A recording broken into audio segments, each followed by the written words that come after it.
Welcome to the Emerging Professional series at the Coffee Conversation Show, powered by the Emerging India Forum TIF and a tech partner, Prime Infotech Solution. Theme is where psychology meets AI.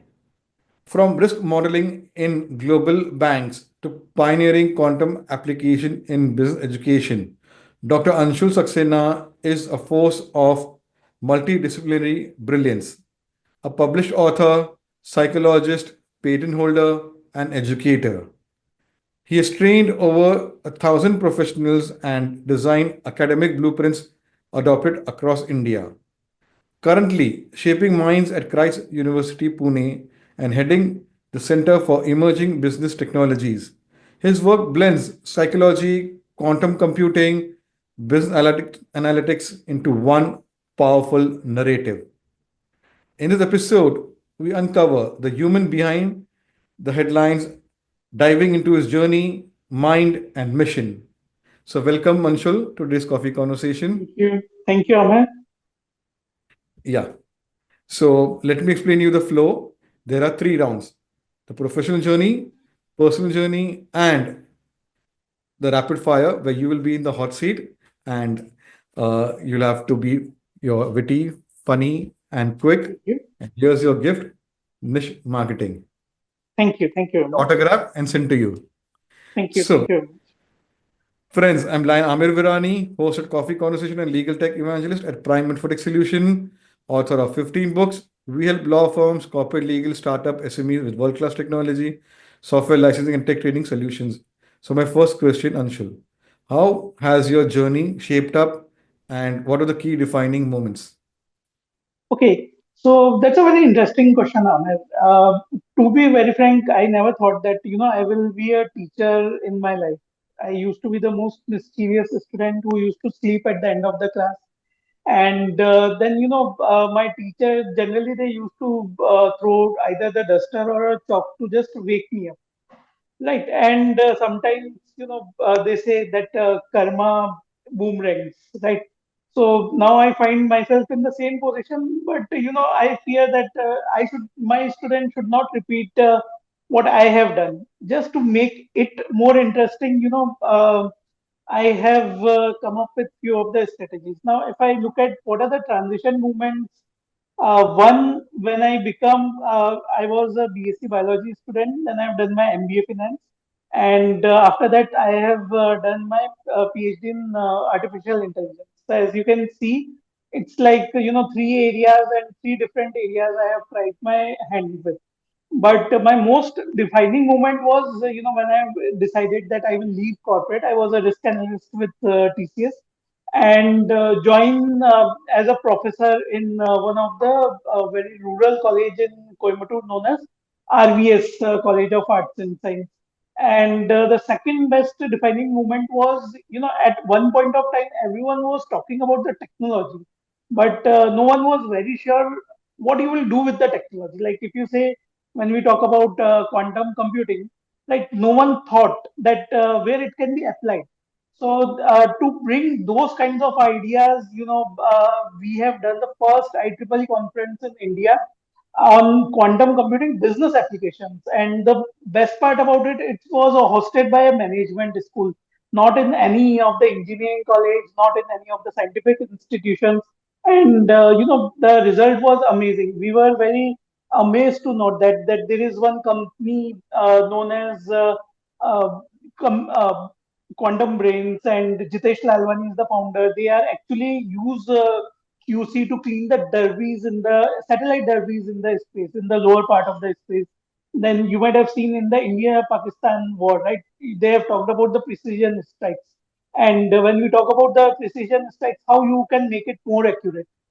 Right. So for all these things, QC is coming into the picture, and then of course when you actually mix it with generative AI, they are talking that it will soon achieve the human potential, and that human potential is possible when you mix this quantum computing hardware with that software technology of generative AI. So these are two things which has definitely defined the my career till now. Wow, beautiful. So let's dive deep in conversation, Anshul. Sure. Quantum computing and psychology aren't often mentioned in the same sentence. How did you bring them together for business insights?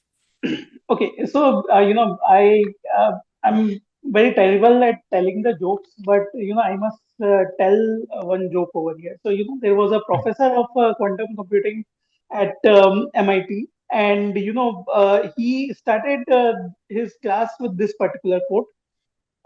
Till date, I was ignorant about quantum computing, and after this course, I will have 35 more students who are more ignorant about the quantum computing.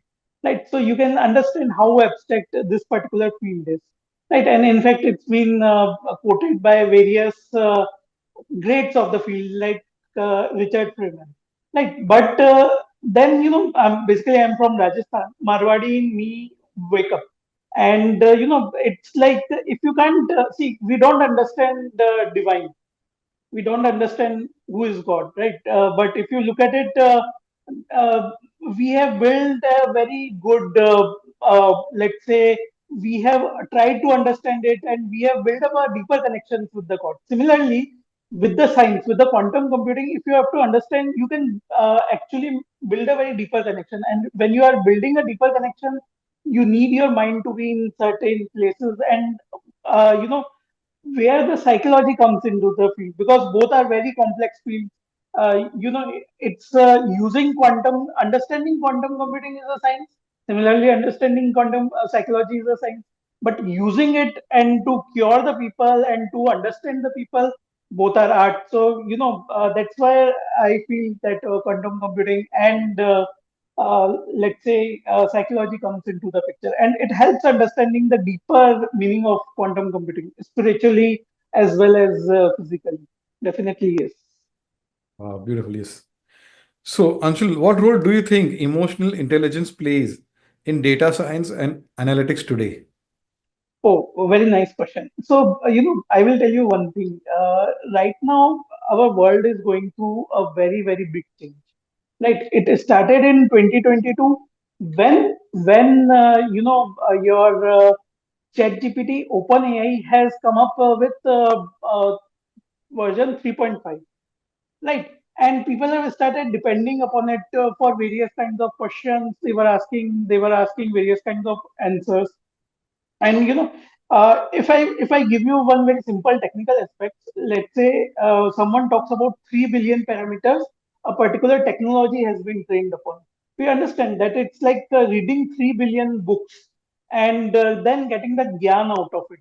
Like now to embrace that particular gyan, to make sure that it's useful for the society, you have to have that kind of emotional intelligence. And definitely emotional intelligence, it's a very big bridge between the insight and the influence. Analytics is more about telling the stories and not just showing the dashboards.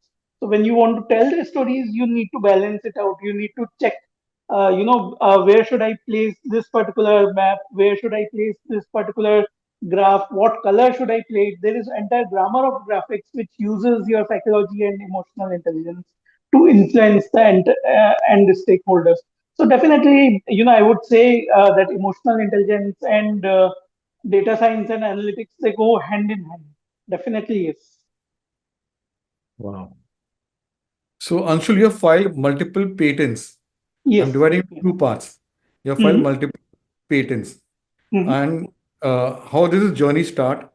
Then you have also been a speaker at conferences. Right. Right.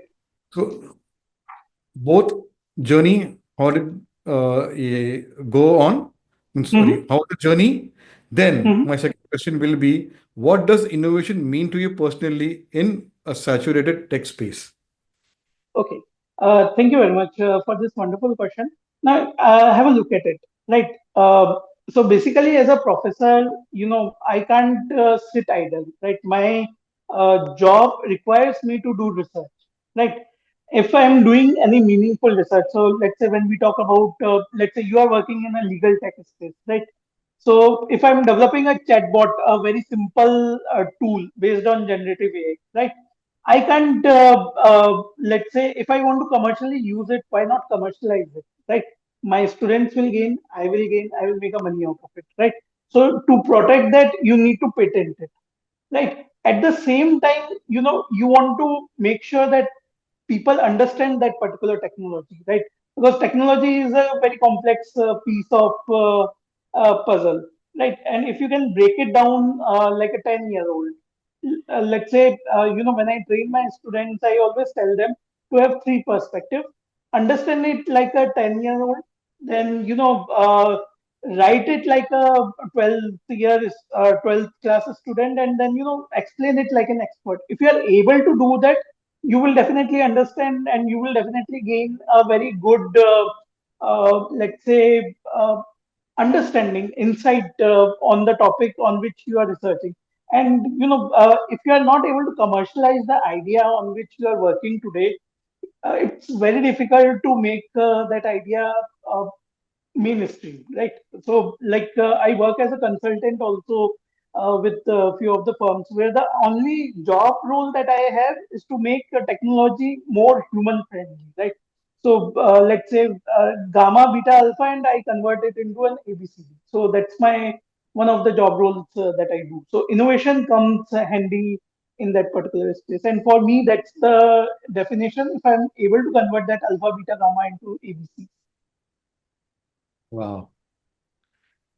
Okay, any memorable uh, conference where the participants after the conference or during the conference had some questions with the cornered you? Yes. So if you look at it, I was doing one conference at IIT BHU, and that was not a conference per se; it was a symposium and done by CDEC, and IIT BHU students, and then many of the working professional CDECs scientists were sitting over there. Now, if you look at it, these are the technical conferences, and when we talk about technical conferences, they have talked about equations day in and day out. When I went over there and started explaining how you can make money out of this particular technology, this particular piece of technology, which is quantum computing, and how it has got its deep application in two things. One is optimization of the financial market, and second one is the fraud detection, which is two very important applications in the financial analytics. They were quite intrigued, and I have gained many good inquiries. So that was after my first book, which was financial modeling using quantum computing. I've gained and I've given those kinds of interviews and those kinds of conference talks. Wow. So, Anshul, how does AI help in analytics? Oh, very nice. So that's a very, very good question. So let's say when I break it down, there is a certain myth regarding the AI that it will replace the humans at certain point of time. And let me tell you one thing. It will augment your judgment. Right. I will give you the example from your industry itself. Let's say there were job roles of paralegal earlier, right? And there is a job role of paralegals now itself. Like now, earlier, if you have come up with 10 cases, 20 cases, 30 cases, depends on the memory of the person, the experience of the person working as a paralegal. Now they are sitting, let's say, if they go to any website or any law data set and they start conversing with the chatbot, which that particular company is providing, they can come up with much better insights. They can come up with much better arguments, right? And when you come up with much better arguments, you have more chances of winning the arguments. You have more chances of winning the cases. So how artificial intelligence is enabling the better insights and better analytics. I have just given you the best one of the best example, and that's not only related to law only. You speak with any of the scientists uh, in biology. Now they are coming with better models of the protein foldings. They are coming. Artificial intelligence has assisted in the India-Pakistan war right now. Precision strikes, and they have stopped all those kinds of missiles which was coming from across the border, and it has protected us. Like so now, if you see the job role of artificial intelligence has gone 10 times in past 2 to 3 years, and it's enabling the human intelligence at the end of the day. Wow, beautiful. So, Anshul, how do you see the future of business analytics shaping up with tools like LLMs and QML? Okay, so I have a very simple advice to all the people over here. Right, you have to go in a T-shaped professional, right? So let me define you what is a T-shaped professional. You need to have a in-depth analysis or in-depth, let's say, in-depth knowledge of one very particular domain, right? So let's say finance is there. You should know A to Z of finance, right? LLM will know what world has told, but what you have experienced will be your unique perspective, right? So that will give you the depth, and then you should have the breadth, right?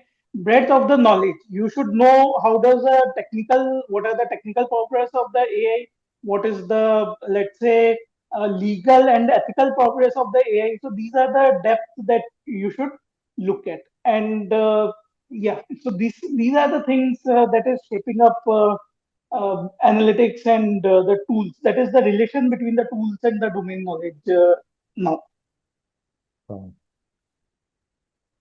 So, Anshul, walk us through doing PhD in generative AI. Mhm.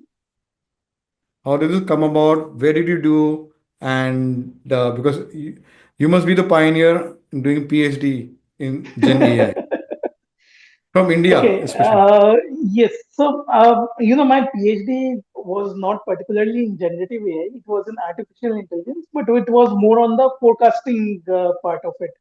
Right. And when I talk about forecasting, yes, I have used certain unique aspects. So, I have used quantum machine learning for the first time. And then, I have deployed something. No, so there was a predecessor of large language models, or Gen AI as we known as natural language processing. Right. So my PhD was more about what is the emotional impact of traders on the stock market. So let's put it like this. Right, there is something known as Stanford Twitter Index, right? So there, if you look at it, earlier it was known as Twitter. I'm talking about 21, 22, and 23. It was known as Twitter at that time. And at that point of time, let's say if a particular tweet, how much impact it can have on the stock market.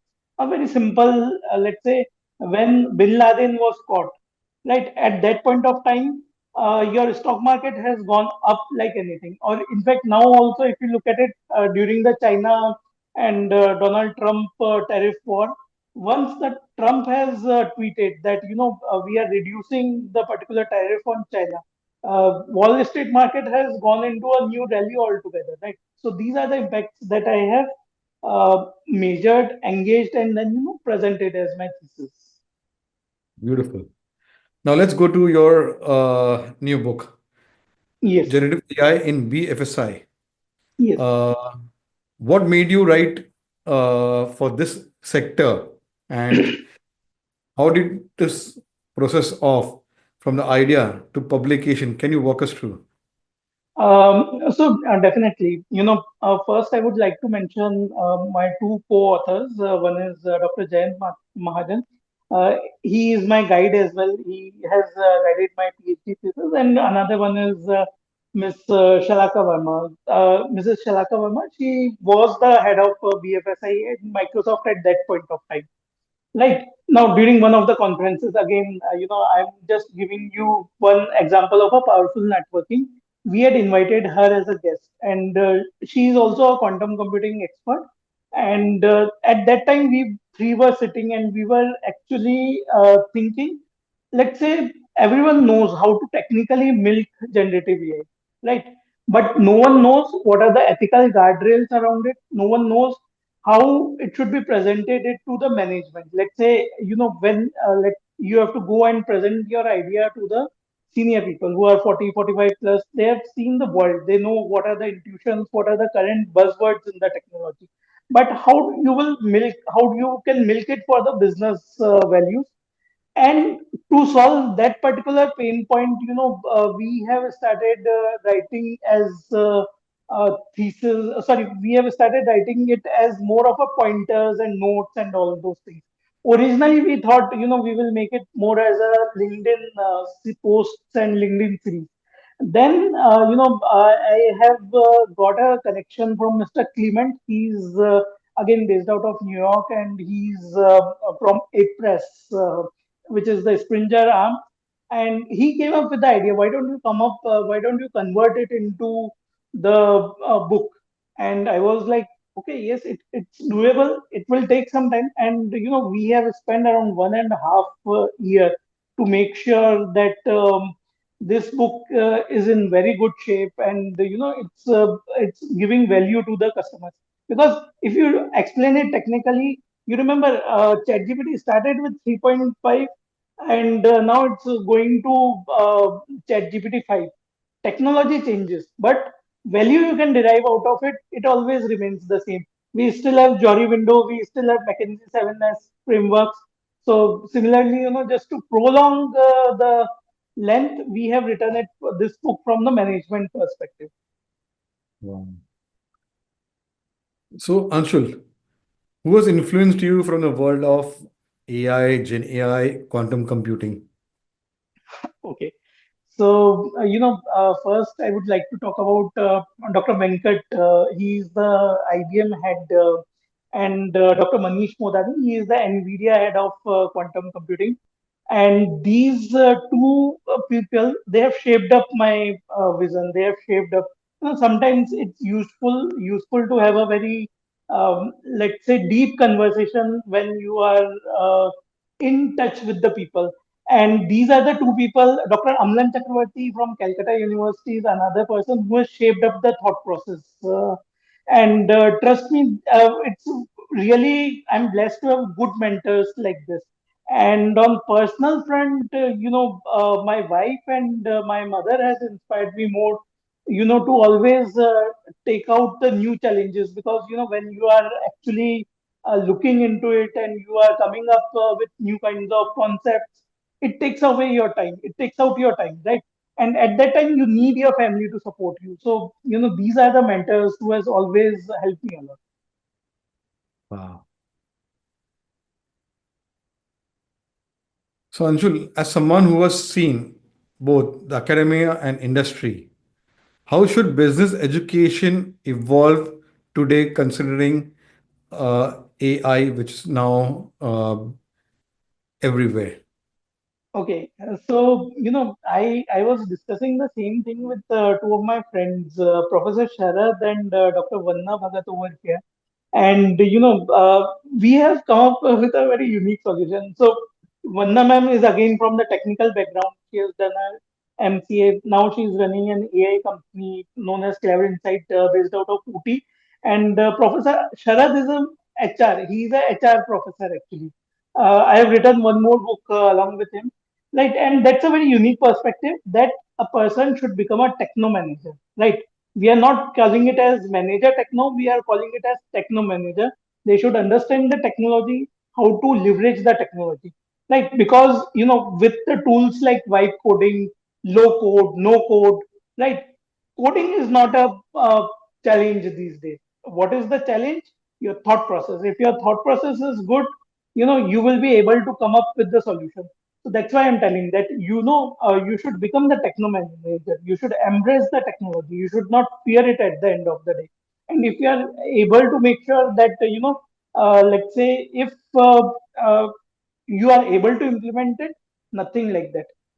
Like I have spent around 2000 plus hours on ChatGPT and the similar product just to test it out. And that makes sense. Why it makes sense? Because my students, they have gone into the new roles like prompt engineering, to the NVIDIA, into the Genza, and they are getting selected. Why? Because they know the technology. So it's not only me who is benefiting at the end of the day, it's the student fraternity, it's the college fraternity who is also, getting benefited out of all these activities that we do. Uh, So, my last question, Sure. what advice would you give to early career professionals entering the world of AI, Gen AI data in 2025? Okay, so my only advice, and again I'm going back to my earlier advice: be a T-shaped professional. You should have depth in the technology. If you are into the cloud and networking, please be a master at it. If you are into the business analytics, please master the art of storytelling. Right. Second one that I would like to tell is networking, because computer can't replace you. At the end of the day, we will not be in a Skynet like a situation of Terminator. In human judgment is going to rule the world, and you should be at the edge of it, right? And third thing is be empathetic, be mindful, right? Competition is cutthroat these days, so if you can come up with more ideas, if you can collaborate instead of competing with the people, you are more likely to achieve the success than going and beating around the bush at every point of time, and upgrade yourself at every chance that you have got. Every certificate matters these days. Beautiful. So let's go to the next round and understand Dr. Anshul as a person. Tell us about your family and your formative years. Okay. I mean, I have a very normal upbringing. I'm from a very small town in Rajasthan, Bhilwara, and basically done my schooling from St. Anselm. Then, as I've told, my BSc from Udaipur, and then then my real journey starts. I mean, in 2008, when I've joined IFI Business School and met with my current bunch of friends, be it Khushbu Mansinga or Lokesh Jain or Arun Modi, and they have taught me a lot. And these are the people who have influenced me, and that business education, that IFI Business School has changed me a lot, right? I used to be very underconfident and shy kind of person, and from that, at least a stepping stone into the corporate and the business world, that place has helped me a lot. Wow. So, how did your learnings at Christ University and ICFAI Business School and doing a PhD shape your perspective? Okay, so I would say, Christ is my innovation lab. I am blessed to have two of my directors. One is Dr. Father Josie P. George, who was the director till 2023, and after that, Dr. Father Lijo Thomas. And so in my introduction, you have mentioned the Center for Emerging Business Technologies. I would like to talk a little bit more about it, because when we see emerging business technologies, we always think it will be some kind of business, sorry, technology students, who has started. It was started by the marketing students to market the technologies at that particular point of time. Like, let's say you have blockchain and you have generative AI. How you market these technologies, and that's how we have started this particular center. And then it leads to the quantum, and then it leads to the generative AI.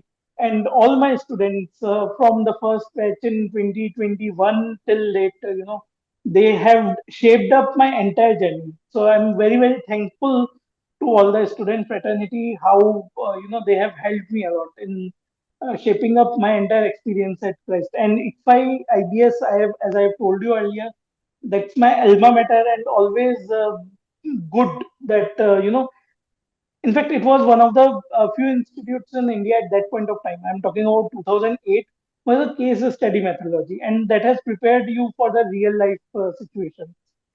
And they used to have something known as a student assistantship program, where where we used to sell the ICFA, CFAs and ICFA MBAs at that point of time. So that has given a lot of confidence. If you are able to sell, you are able to understand the technology, and you are able to sell the solution as well. So definitely yes. Wow. So, Anshul, what's a childhood memory that still influences your choices today? Okay, so one childhood memory that I have. So, I'm a Catholic school product, St. Anselm Senior Secondary School, and I used to have Mr. Soral. He was our moral science teacher, right? And at that point of time, it was more about rote learning, that, you have a book, you learn from it, and then you actually uh, get the marks in the exam. But what happened is in one of the exams, I have written examples based on my experience. So, seventh class child, and that too in a broken English. But still, he has given me, I still remember, he has given me 39 out of 50. And he has appreciated me in front of the class that, that is the original work that I'm seeing over here. So that has given me a lot of courage. And in the world of large language models, in the world of plagiarism and these kinds of uh, environment today, I still own the fact that whatever paper that I have written, be it with my students or the patent that I have filed, it's my own original work, and that has brought out the authenticity in me and given the trust to the people that okay, when we are collaborating with this particular person, we will we make sure that he is bringing the original views and trust values in us. So, what's a hobby or activity that helps you switch off and relax? Okay, so there are two activities. One is of course reading the books, and I like particularly I enjoy fiction, which is Harry Potter. I'm sure everyone has read it. I used to immerse myself into the Harry Potter world, which is the books, not the movie part. I like movies, but I like books more.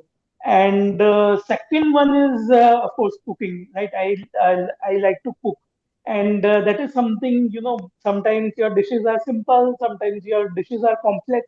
You just put out your phone and be with your wife and cook with her, and that gives you a lot of mental uh, happiness, mental stability that is there. Wow. So, Anshul, who in your personal life has had the biggest influence on the person you are today? Yeah. So here I would like to mention two ladies. One is my wife, Jyoti Srivastava. She is one very, very, very, very big influence, because why, that emotional stability and that joyfulness that is there in the life. She has always inspired me to do well, right? And the second one that, I would like to give credit is Dr. Vanna Bhagat. She's like a elder sister to me, and she has built the entire thought process. She has taught me how to write the first research paper. She has taught me how to do the research and how to embrace the innovation in its own originality. And these two ladies has along with my PhD guide, Dr. James Majan, has helped me in shaping up my attitude and in my thought process. Wow. So, how does the weekend look for Dr. Anshul? My weekend is quite sorted. So, I live in Lavasa. So, Lavasa is, one of the most beautiful hill station. I hope you should come over here sometime soon, Yes. right? And it's more like, so I walking around the hills with my friends, and let's say little bit of exercise and little bit of cooking. My entire so we have colleges from Monday to Saturday. Sunday usually we go to Pune or mostly spend in cooking new kinds of dishes. Just there. Wow. So, my last two questions. Uh, what legacy would you like to leave behind? Okay, so I would like to leave a person who cares for all, right? And I would like to be known as more of an empathetic person who has actually listened, who has helped the people.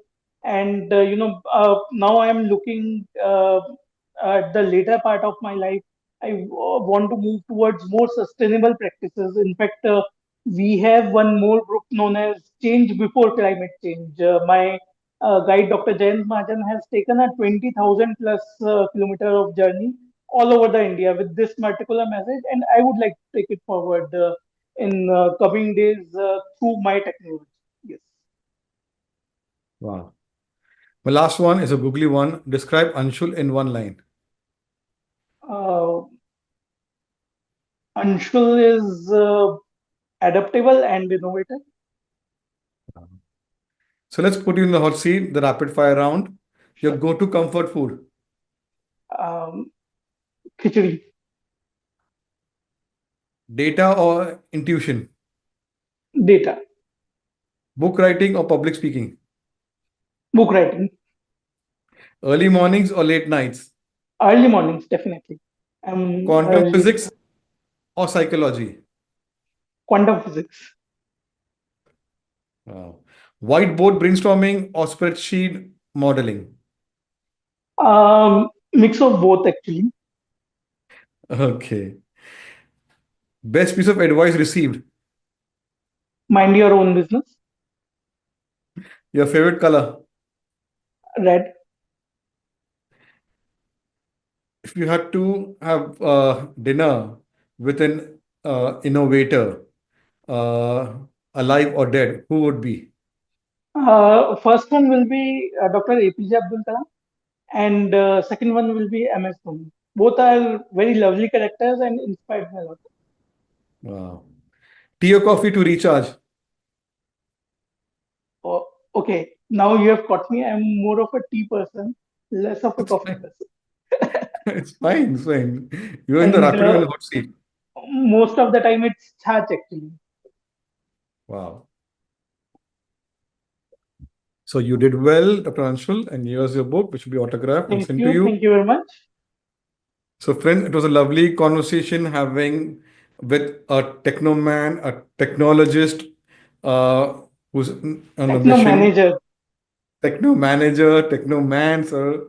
Akshay Kumar बना रहा हूँ आपको sir अभी. Thank you, sir. Thank you very much. So, He's one of my most favorite actors, by the way, Akshay Kumar and Govinda. wow. So bringing a human side to technology, he's wearing multiple hats of an author, speaker, innovator, psychologist, and it's an inspiring journey. So a person can wear multiple hats. So watch the episode, get inspired. He's giving justice to all the multiple hats which he's wearing, and subscribe to the Coffee Corner Show where over 450 speakers are there sharing their professional journey, personal journey, and he likes to cook. So you can connect with him and go and have food with him and have coffee conversations like I have done. So continue the You conversation, should Dr. come Anshul to our Saxena. university. You should come to our university, and we have a very lovely cafe concerto over here. Definitely, I would love to have. By the way, two of my conferences, their brainstorming idea was in those coffee plates. I have literally coffee has changed my life. So thank you very much. Inspiring, inspiring. So I Yeah, hope this conversation will bring you smiles, definitely. inspiration, reflection. So, if you want to be featured like Dr. Anshul, visit our website or the Emerging India Forum LinkedIn page or connect with our coffee speakers to put in a word, and you will definitely have this moment uh, eh, etched in your life for lifetime, as our coffee speakers have shared. So, we meet with another coffee speaker and continue the conversation and get inspiring journeys from them. Thank you. Thank you very much.